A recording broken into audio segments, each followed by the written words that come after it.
The topic of this panel, or the name of it, is Don't Forget to Sing in the Lifeboats. It's about singing, always focusing on music. That's the most important thing. But it's also about making your voice heard. And here on stage, I have Matthieu. Will you start? Introduce yourself. Yeah, thank you very much for having us. I'm with IMPALA, so you just saw Helen on the previous panel. IMPALA is the European Association of Independent Music Companies. We're based in Brussels, and so we're basically, among other things, the voice of independence with the EU institutions, which are based mostly in Brussels, so European Commission, European Parliament, and all the governments have their representation there. So EU legislation is prepared in Brussels, so we're part of the discussion on a number of topics that are directly of interest to independence. So copyright, access to finance, competition, which we'll come to in a minute. AI is a big topic right now. So that's it in a nutshell. Yeah, and Tom. Yeah, I'm Tom Nieuweboer. I'm CEO of K7. We are a German label group, basically. We're around for about 40 years already this year. And we also offer distribution services for other labels. At the moment, around 60 active labels we offer global distribution services for. Guilhem. Yeah, hi, and thank you for the invitation. I'm Guilhem Cottet. I'm the general manager for UPFI, which is the oldest trade union for indie producers and distributors in France. So we are based in Paris. So we have Germany and France, two major territories in Europe represented. And Dario, can you see if you can find G. Davy so we can get UK in the room? Ah, wonderful. Yeah, we'll go ahead. How do you find the situation in Germany today, K7, from K7's perspective as a distributor and label? What topics are on your agenda when it comes to working together and sort of making your voice heard? I mean, I think we have all similar topics in Europe. So we are organized in Germany with the VOT, which is our local association, which is also a member of IMPALA. Yeah, we are also a member of IMPALA, of course.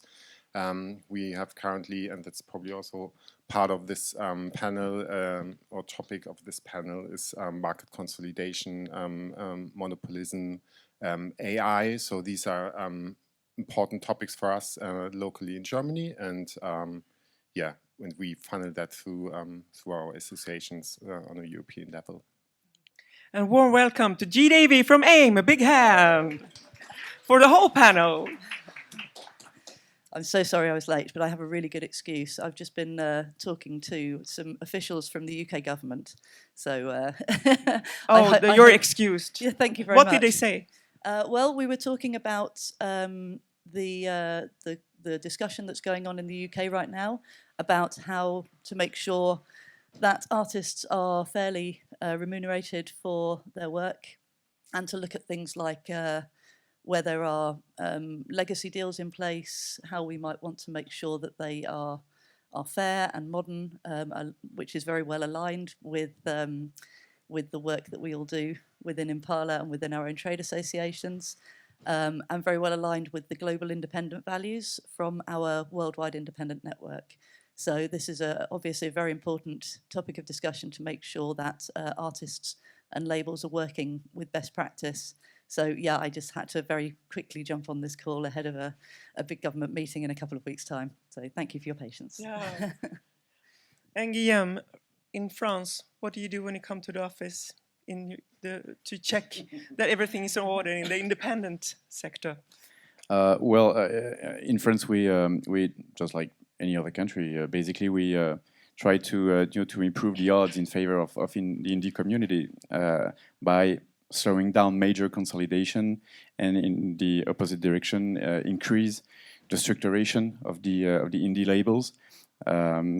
in France, I'm happy to say that we are lucky to have some sort of tradition of public support for the cultural industries, and we've been working along with the successive governments for the last few years to improve this public support.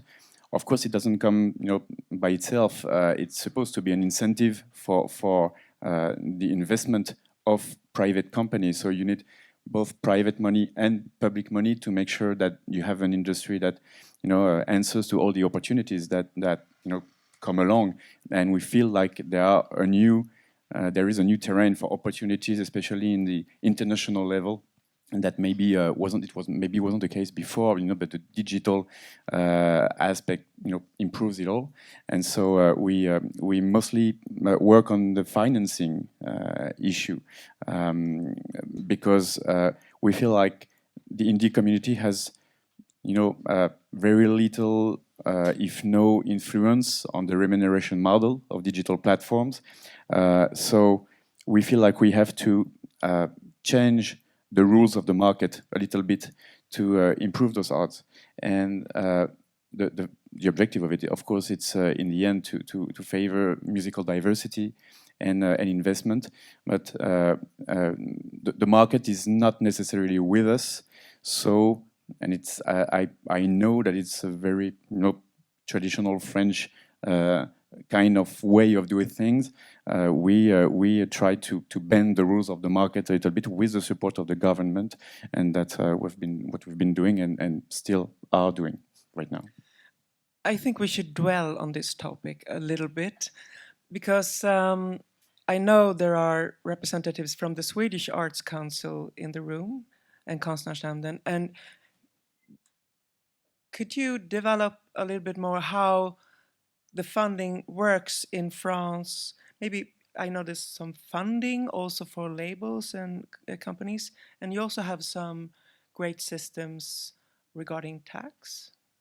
Could you please tell us? I'll try to make it short because there are a few interesting mechanisms that intervene at different levels.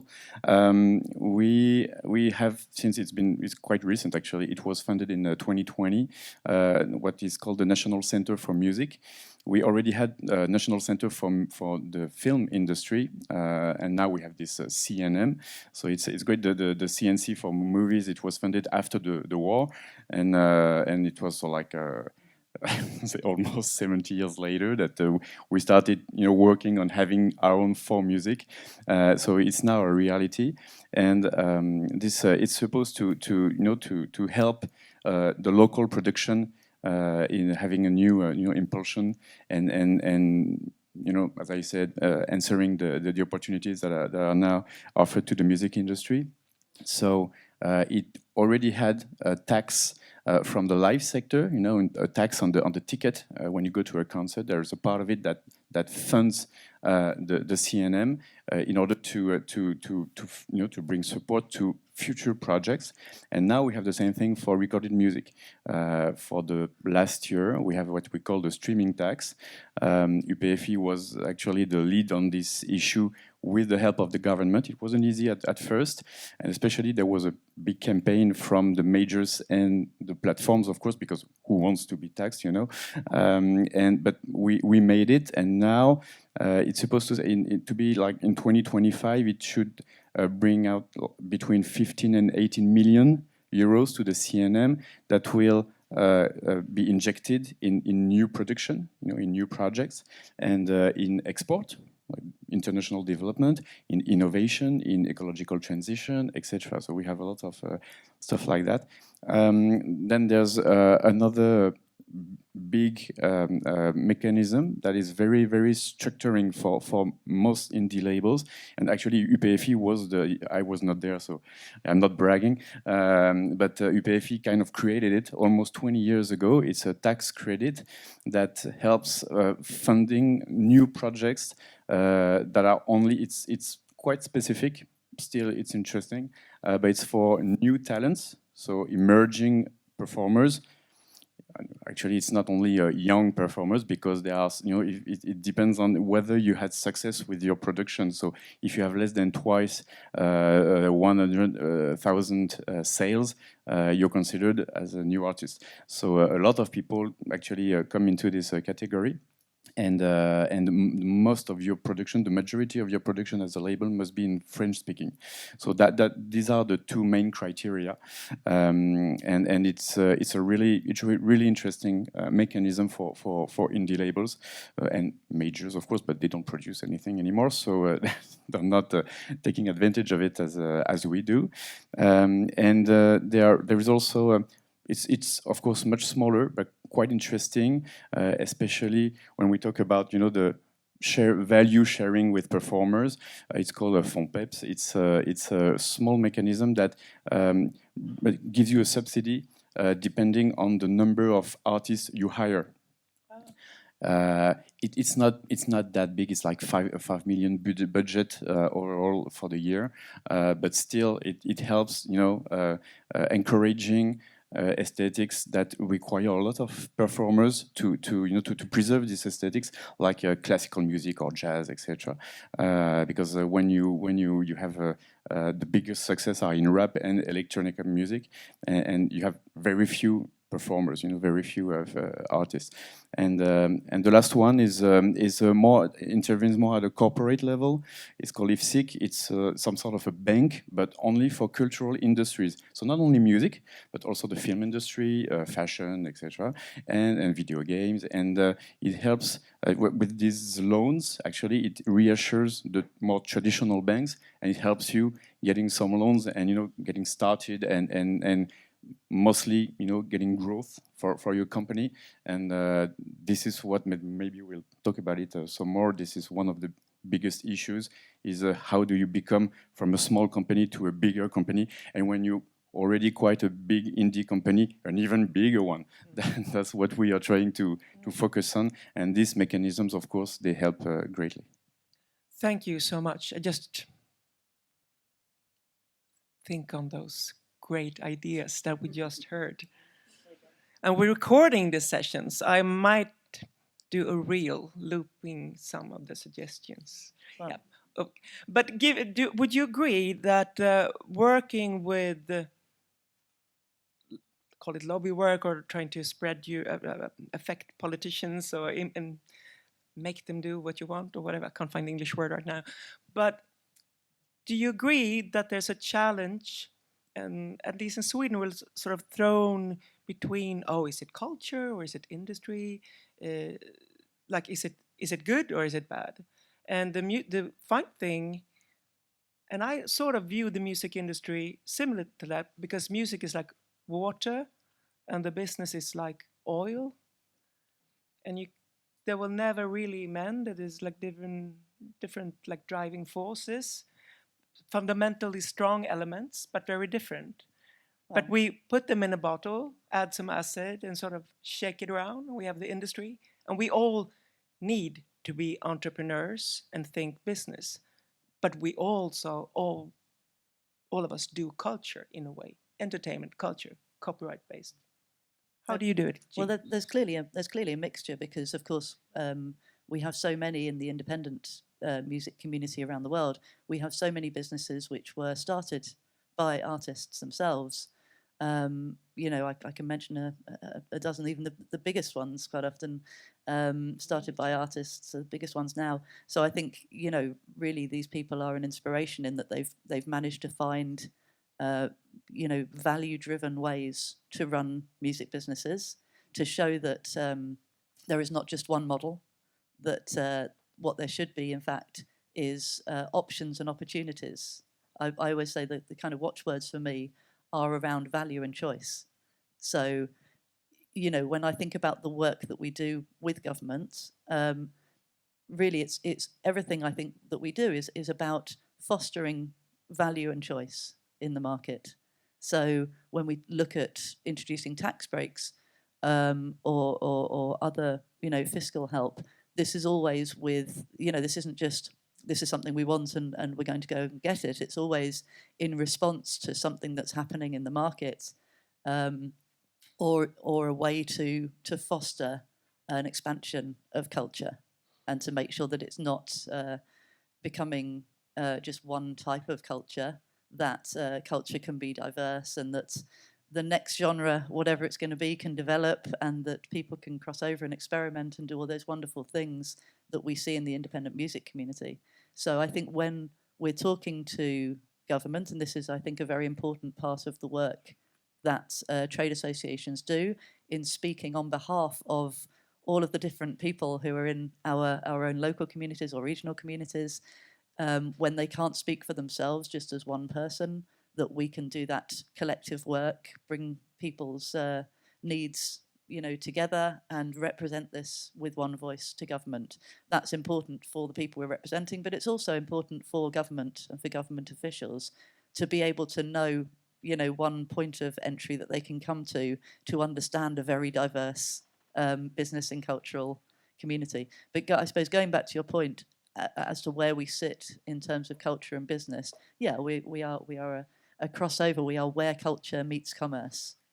And that's a very exciting place to be. So yeah, sometimes we're explaining why there is a need to have a very open and interesting and unique and diverse culture. And sometimes we're explaining the business realities for our members. But for me, those aren't mutually exclusive. They're one kind of melting pot, maybe more like a lava lamp, let's say. Yeah. Yeah, I mean, I think the most entrepreneurs in the music business, they don't start with the mind of starting a business, but they start because they want to put out music. And I think the business comes with it at the end, and the bigger a company gets, the more revenue you need to create to fund more projects. So it's going hand in hand, basically. And at the end, yeah, it's culture, it's diversity. Music is not, there's not this one music. We don't want to live probably in a world where we only listen to 3 pop stars and AI music at the end. We want to have the full spectrum. I mean, music is identity. People identify with cultures, and it's basically carrying a lot into the society. And France is always a good example where they put a big focus on the cultural aspect, and they fund it. And other countries, also in Germany, is less so, and they just do a little bit of business funding, and that's it. And they don't even see the value of the music business for an economy in total. So because there are so many people working in this industry, and it's creating so much value for the countries that the politicians should actually more see that aspect as well. I think a challenge in Sweden, maybe it's just my opinion, but I think we are like an industrial country. We appreciate tech, and also that fosters that kind of culture in an anthropological perspective within the politicians and decision makers, and we tend to cheer for successes, and the fact that Sweden has managed to become like maybe number 3 music exporter internationally is, I don't know, but it's not because of government and politicians. It's because of the spirit, all the creators, and the politicians. Actually, I'm sorry, I have to correct myself, because we have a long tradition.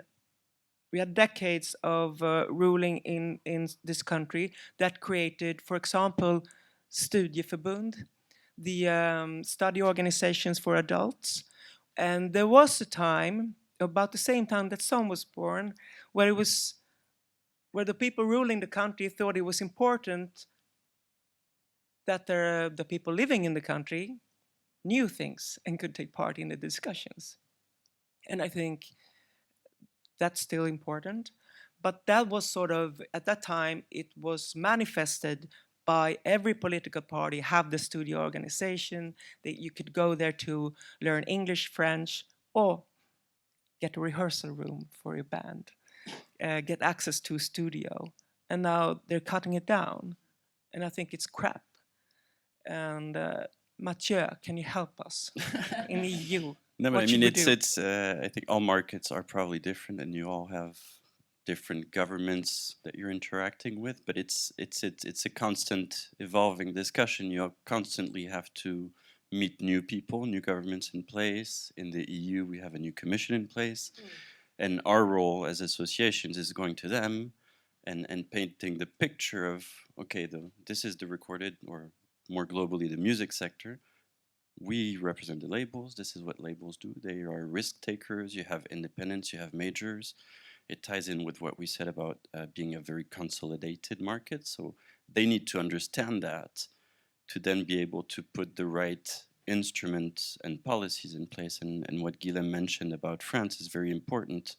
And it's also our role as the European Association of Independents to have this exchange of information within the membership, so that other associations are aware of what's in place in France, how it may have worked for them, what it changes. I mean, you have great examples in Sweden, so not necessarily of policies, but of structures in place. I mean, SOM has been around for a long time, and that means something. You have great collecting societies, collecting bodies. It's not true of other markets necessarily, so we all learn from each other, and I think it's very important that we have this role of speaking to the decision makers and making them understand. So we need strong copyright framework.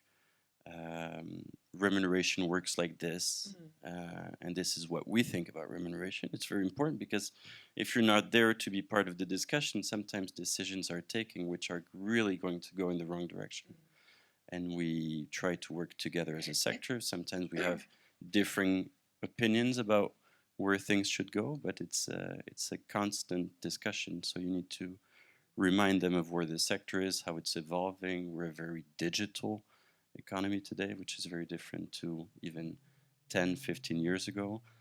So yeah, there's an elephant in the building. A UFO landed in the I think so. a UFO whale landed in the room. If I may add, I completely agree with Matthieu, and we should always remember that even in countries where there is a strong public policy in favor of culture, and despite what my own members can say, in France we have always been lucky, but it's still an everyday fight, and you cannot ever think that you've won, for eternity. And I think that and IMPALA is well placed to talk about it. It's the last big issue, and that it's artificial intelligence, because you know that when we were to well, not us, but of course the European Parliament and Commission were to adopt the AI Act, France was actually the last remaining country to oppose it, and for the first time in our history, because we were in complete opposition with the tech sector, the government actually chose tech over intellectual property. And when I say intellectual property, it's it's very, very large. It's not only, as we call in France, droit d'auteur, or a form of copyright. It's also in the traditional industry. You have intellectual property as well. So they actually decided to sit on it. And if the other remaining countries hadn't taken a stance saying like, okay, we should still protect our creation, European creation. Well, France, of course, was in the end alone, so they didn't have much choice but to comply. But really, we felt like we were betrayed by their own people that, on the other hand, were giving all what I told you earlier. So it can be you can fall from hard from well, that. it's easier for me to say, oh, I wish it was like in France, but then it's like you get home blind in a way. But maybe, I mean, as indies, we know we have to adapt to different formats, sound carriers, whatever, different political trends, and it's the same thing as just living your life. You have to develop and roll with the punches and study, but.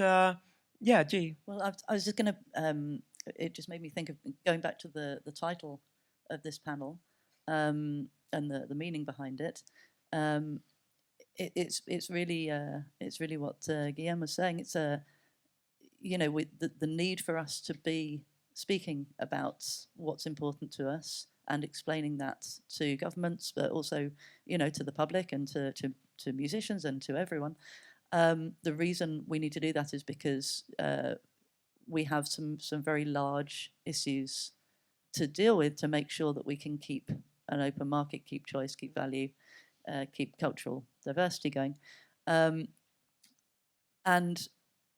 we're quite often faced with people who have much greater resources than any of us, who have their own intentions and their own goals to meet. Personally, I think that's the kind of power of speaking up, is making sure that we're heard. We may be small as one, but we're more mighty together.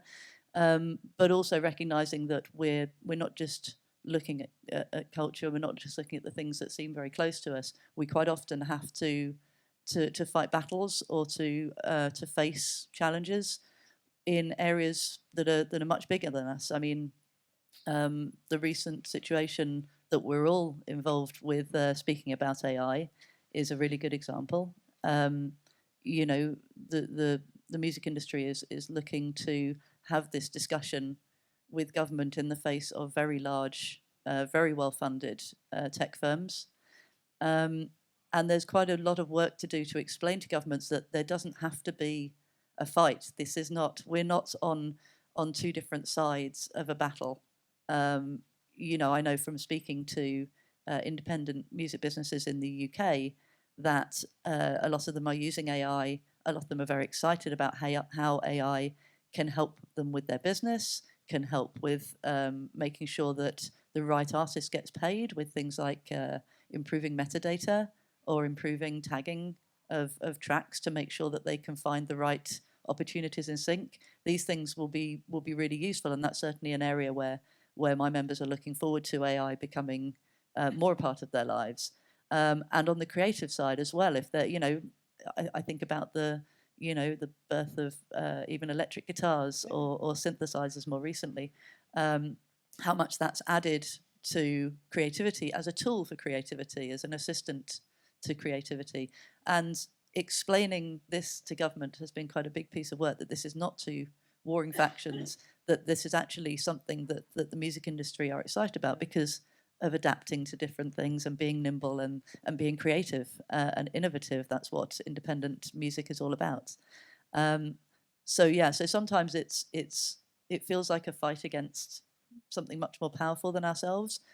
But I think explaining that to government, explaining the nuance that, for example, with AI, that we are excited about some aspects of AI, but at the same time, incredibly concerned about AI being able to just use all music and have it available forever in new AI systems without anyone in culture who's developed all of that music getting any benefit from that, and being recompensed for their work and having the choice of whether they want to be part of that or not. It's not just we hate AI or we love AI. There's much more complexity to it than that, and unless we are there explaining to the public, to artists, to each other, to governments, how much we want to work in a constructive way, and that IP, intellectual property, and AI training doesn't have to be at odds. We can build something that's mutually beneficial. We can build something where there is mutual respect and a kind of responsible development together, and to build a licensing market, a really healthy licensing market where artists and music businesses can choose to bring their music into systems and can get a fair recompense as a result. And that will be a much healthier system for all, because AI will be able to develop in a way that it knows that developers will know that they're not going to be sued, they're not going to encounter any problems or challenges. They know that the music industry and musicians will feel warm to the products that they want to develop. There will be a marketplace for those products, but at the same time, artists also feel good to know that they're a healthy part of that development. Yeah, for sure. I think a lot of time we need to hold at least two different thoughts in our heads at the same time, and with all the different groups, I mean, as TAs and then as entrepreneurs or as people too, but and with all the different interest organizations and the complexity of music industry, which, as we agreed on, unifies art and industry, and with where the recordings travel by others, people's development and stuff. We could, Matthieu, from your perspective, we have different issues now, I guess, on your table on our agenda today, like AI and RAAP, for example, which are good examples of where we can agree to disagree with people that we, and then in another matter, it's the other way around. So sometimes we work with artists and sometimes we have different opinions than IPI, perhaps. Yeah, well, AI and RAAP are maybe two good examples. I think AI, we're mostly all aligned within the music industry, and G just summarized it very nicely. We think authorizations are needed. We need to move to a licensing market. It is a battle because on the other side you have this narrative pushed by tech companies that, well, copyright, data, personal data, all these are like collateral damage. I mean, they won't call it that, but they will say, we need to innovate. We don't need to have to worry about all these things. We're just training on this material like anybody would train. But of course, it's much more complicated than that. I mean, you own rights. You need to be able to say, I want my rights to be used or not. It's a very traditional way, copyright protection. So, and in the UK, there was obviously a great example recently of the sector pulling together and saying, well, wait, we're here. We want to be heard in this debate because obviously the governments, there's a huge competition between different parts of the world to be leaders in AI. And so they tend to think, well, possibly our culture industries will be casualties in this, but it's part of a risk we want to take. We want to really be the leaders. And we're here to say, well, it doesn't have to be that way. I mean, there's definitely a way to reconcile our industry and innovation. We're also innovators. So anyway, it's a long battle that we're going to lead, and hopefully it will land in the right place. If we look at RAAP, a very different subject. So we're talking about public performance and broadcasting rights. And the killing of the principle of reciprocity. Yeah, so which possibly in Sweden you know quite a bit about, because RAAP, Sweden is one of the countries where this principle is applied. So to summarize, and I like usually to start with the fact that the USA, the biggest music market in the world, doesn't protect those rights. So if your music is played on radio or in shops in the US, you don't get paid. You've never been paid. Artist in the as US, a musician and as artist. a musician and as a label, as a record owner. So artists there don't get paid, Europeans don't get paid, anyone who's played there doesn't get paid. And so that's something that they've codified and when signing the treaty. So they basically said, we won't protect those rights. We're protecting other rights. Authors and publishers get paid, but we won't protect those specific rights. And when that happens, the treaties allow countries, typically Sweden, but others in Europe, to say, well, if you're not paying us, we're not going to pay you. That's reciprocity.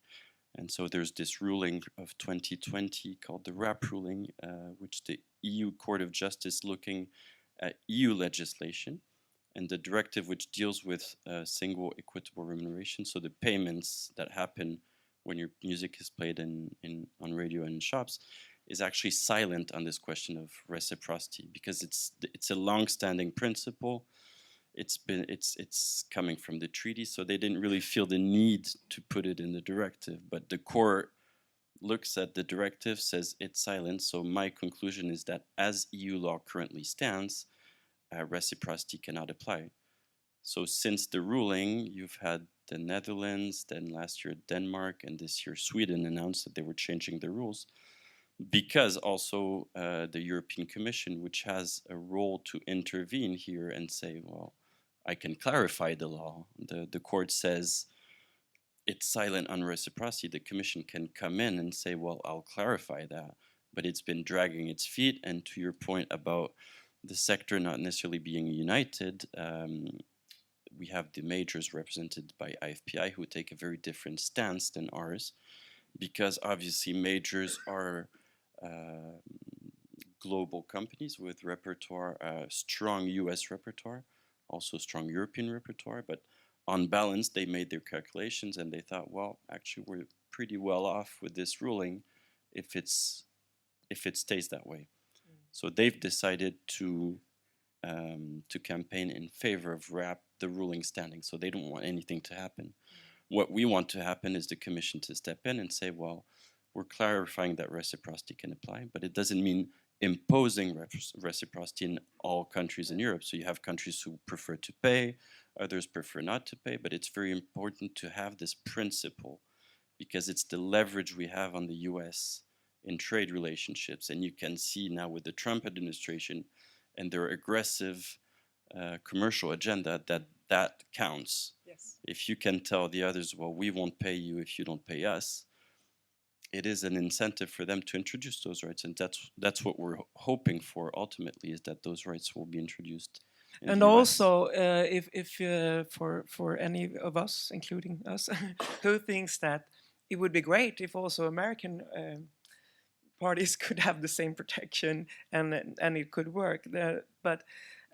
So if you are in favor of giving all the world's artists and musicians these rights, then fight the RAAP case, because otherwise the whole leverage is gone, right? But I think the matter is a bit complex. When we responded to the legislation in Sweden, I read all the other responses, and most of us, including government, are very positive to the principle of reciprocity. But there are also other principles, like of the nation's own control, etc. I mean, given the trade treaties, etc. So I think, yeah, it's not so clear even from the start. So there was no point in giving. Just to conclude, yeah, for Sweden said it would change its rules, but it also said they are calling for the principle to be restored. Same for Denmark, same for the Netherlands. And Sweden, typically, you mentioned earlier, is one of the few countries in the world who exports music. So in your case, getting those rights in the US would be quite a big impact in terms of money flowing from the US to Sweden. A lot of Swedish music is actually played, which is more true than other European countries, possibly. Yeah, well, thank you so much for dwelling on this stuff. I'll go last round. Tom, you start, because you've been quiet for a bit. Any final comments on the most important, or what we need to sing about? Or whatever you want. Final comments. I think, yeah, I mean, this whole topics we spoke about made it very clear that as a label, as a smaller label, we work with a lot of smaller labels, and they are really struggling to make their daily work working, basically. So they can't think about, okay, what kind of impact does AI have? What does the current legislation means to me personally? So for us, it's yeah, getting organized and having a trade organization, having IMPALA in place to fight for our rights is so crucial for the independent sector. So for us, it's we couldn't live without it. So we mentioned the previous panel, the implementation of Merlin to work on collective licenses was such a big step, and this is, I mean, we achieved so much in the past 20 years for the independent sector, and although there are a lot of challenges at the moment, I think these are also big opportunities, and the market has always been changing, new formats coming into play, and I think for us as independents, being a bit more flexible maybe than majors, this is a big opportunity, and at the end, I think it's good for the sector and good for the music. Yeah, I suppose that's the other side of what we do when we're speaking out, when we're singing from the lifeboats. You know, not just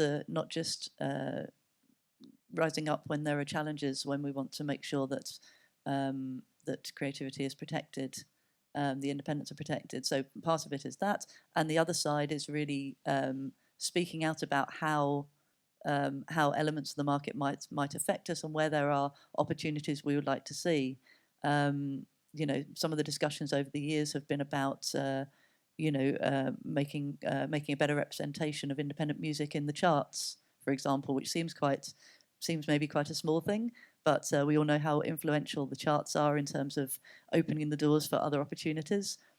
And I think that kind of work as well is something that we should all be singing, that we should all be talking about and finding those opportunities. And again, the collective actions of things like Merlin, but also just you know, collectivizing that conversation through the trade associations, so that we are better able to represent you in discussing big changes that are going on. I'm thinking particularly in the UK.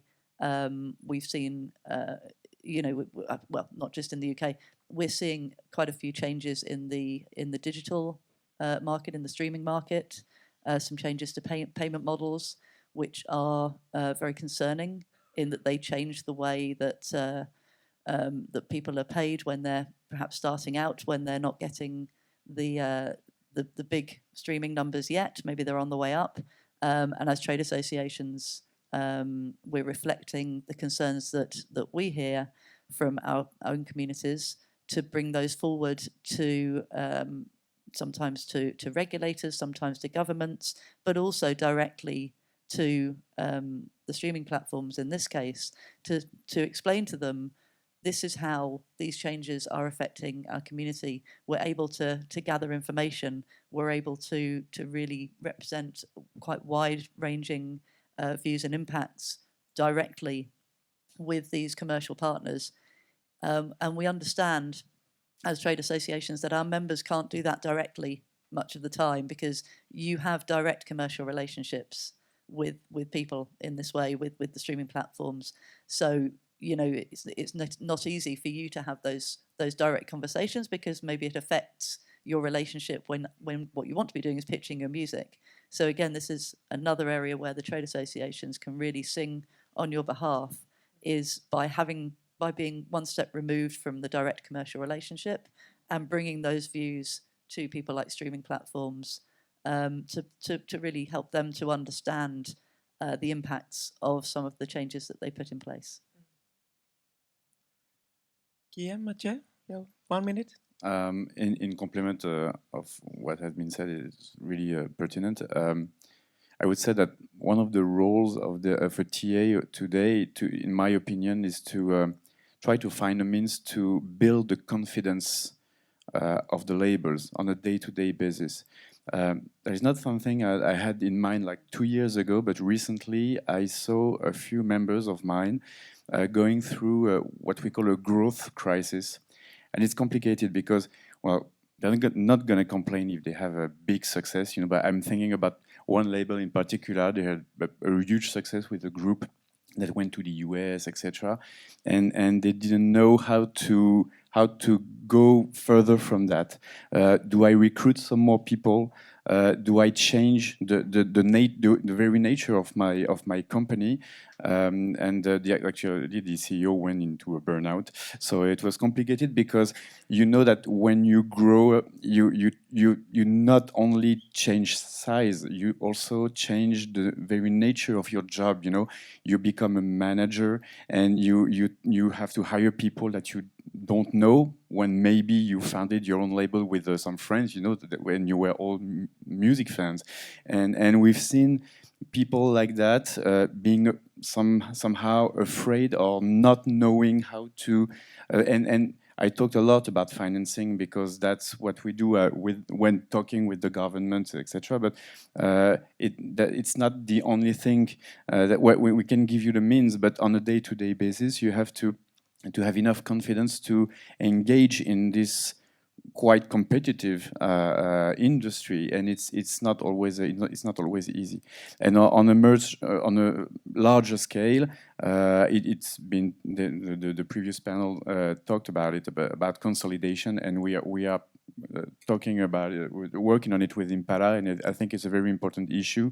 And I think, thinking about it, I feel like, and I will allow myself only to talk about France, but maybe you've seen it in other countries too, we feel like maybe the consolidation in a specific market like music, it's not in the radar of the government officials, because right now the focus of everyone, even in the European Commission, is on tech, is on the Apple and Amazon and Google, etc. And so maybe they don't see what's going on in markets that seem to them very much smaller than the tech sector, but still there are phenomena that are coming back today, and that we have to fight, and we have to make sure that the governments in Europe and elsewhere are aware of the danger of that, because it's not because the majors are music actors, you know, music players, that they don't represent a threat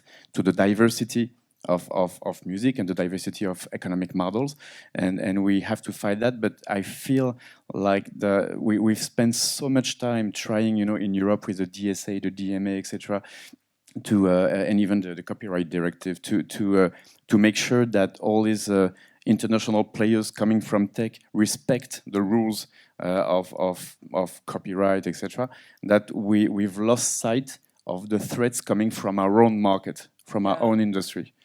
Thank you so much. And this is a perfect segue. What you just brought up is a perfect segue to the next panel, where we'll be discussing how to build an independent company today. Thank you, and big hand for Matthieu, Tom, Guilhem.